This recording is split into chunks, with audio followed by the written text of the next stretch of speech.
के पास मैश के फ्रेंड्स होते हैं, तो मैश को उसका ये चैलेंज एक्सेप्ट करना ही पड़ता है। और फिर वो मैश की बेवकूफी का मजाक उड़ाने लगता है कि उसने एंट्रेंस एग्जाम वाले दिन उस लड़की को बचाने के लिए अपना एग्जाम ही दांव पर लगा दिया था। ऐसे लोग डिवाइन विजनरी बनने के बिल्कुल भी काबिल नहीं है। और टॉम और लेमन मैश को मना भी करते हैं उससे फाइट करने के लिए, लेकिन मैश उनकी नहीं सुनता और कहता है ठीक है, मैं रेडी हूँ तुमसे लड़ने के लिए। अब अपनी मैजिकल पावर्स को दिखाने के लिए लैंस अपनी छड़ी घुमाता है और ग्रेविटी स्पेल का यूज करके आसपास के जंगल को मैदान में बदल देता है। और दूसरी तरफ मैश के फादर और पुलिस ऑफिसर ब्रैड मैश पर नजर रखने के लिए जंगल में बैठे होते हैं। और रेगरो कहता है भाई मुझे मैश की चिंता हो रही है यार। और तभी वो जंगल को टूटता हुआ देखते हैं, जो कि लैंस की मैजिकल पावर से हुआ था। अब लैंस ने आसपास के एरिया को साफ कर दिया होता है ताकि वो लोग फाइट को शुरू कर पाए। मैश बोलता है भाई ये सब दिखावा करने की जरूरत नहीं तुम्हें, और वो लैंस की तरफ दौड़ता है, लेकिन लैंस बोलता है कि मैजिक के बिना तुम मुझे कभी नहीं हरा सकते बेटे। अब अपनी ग्रेविटी स्पेल का यूज करके मैश को जमीन पर गिरा देता है। मैश उठने की कोशिश करता है, लेकिन लैंस का ग्रेविटी स्पेल बहुत ही ज्यादा स्ट्रॉन्ग होता है, जिससे आज तक कोई भी इंसान नहीं बच पाया। लेकिन मैश भी इतनी आसानी से हार नहीं मानने वाला था। वो अपने हाथों को जमीन में घुसाते हुए वहाँ से कुछ पेड़ों की जड़ों को निकालता है और आसपास की जमीन को हिला देता है, जिससे कि लैंस को भी वहाँ से हटना पड़ता है। मैश फिर वहाँ से लैंस की तरफ देखता है और उसे पूछता है हाँ तो तुम्हें भी जमीन की धूल चाटनी है, और तभी उसकी तरफ बढ़ता है। इस बार उसकी स्पीड पहले से बहुत ज्यादा तेज होती है, इसलिए लैंस अपने मैजिक से उस पर अटैक करता उससे पहले ही मैश उसकी तरफ बढ़कर एक पंच मारता है, लेकिन लैंस उसके अटैक से खुद को बचा लेता है। और जैसे ही उससे दूर भागता है उसका लॉकेट जमीन पर गिर जाता है और मैश के पास जाकर गिरता है। मैश उस लॉकेट को ओपन करता है और देखता है कि उसके अंदर एक छोटी सी लड़की की पिक्चर होती है और सोचता है ओए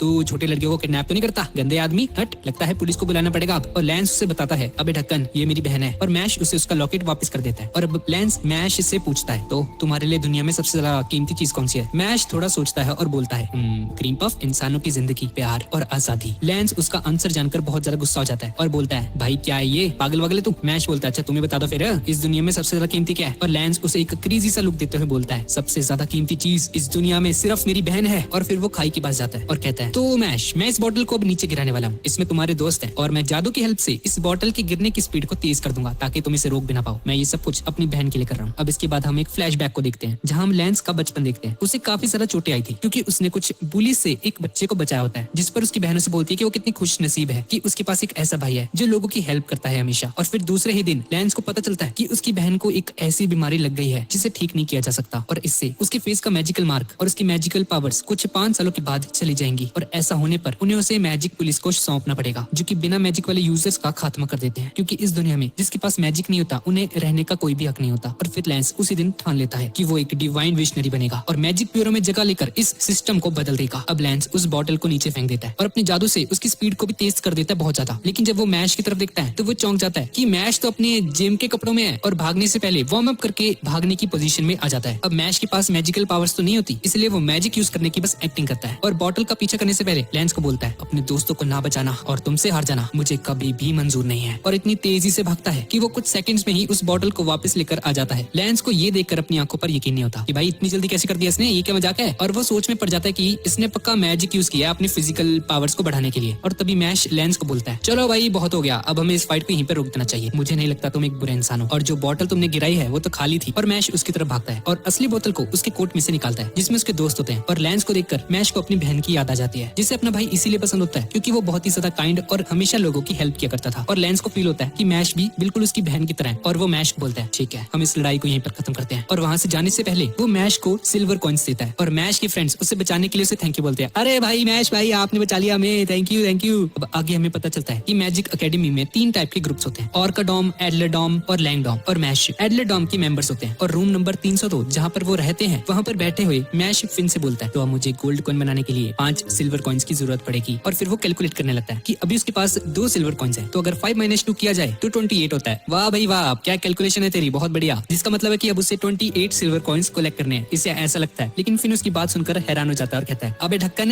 5 - 2 3 होता है ना कि 28। बचपन में सर के बल गिर गया था क्या? और मैश को रियलाइज होता है कि वो मैथ्स में बिल्कुल भी अच्छा नहीं है, बिल्कुल मेरी तरह। और वो आगे बात कर ही रहते हैं कि तभी फिन को याद आता है कि वो कुछ भूल रहा है और तभी डर के मारे चिल्लाकर बोलता है ओ शिट यार, मैं अपना असाइनमेंट कंप्लीट करना तो भूल ही गया, अगर टाइम पे नहीं दिया ना तो मुझे बहुत ज्यादा पनिशमेंट मिलने वाली है। लेकिन मैश को तो मानो कुछ फर्क ही नहीं पड़ता और वो फिन को कहता है फिन क्रीम पफ खाओगे क्या? और तभी लैंस वहाँ पर आ जाता है और उसने उनकी सारी बातें सुन ली होती है बाहर से और उन्हें बोलता है तुम दोनों सच में बहुत ज्यादा केयरलेस हो। और लैंस की बात सुनकर उन्हें लगता है कि उसने अपनी असाइनमेंट ऑलरेडी कंप्लीट कर ली है और इससे पहले कि लैंस उन्हें और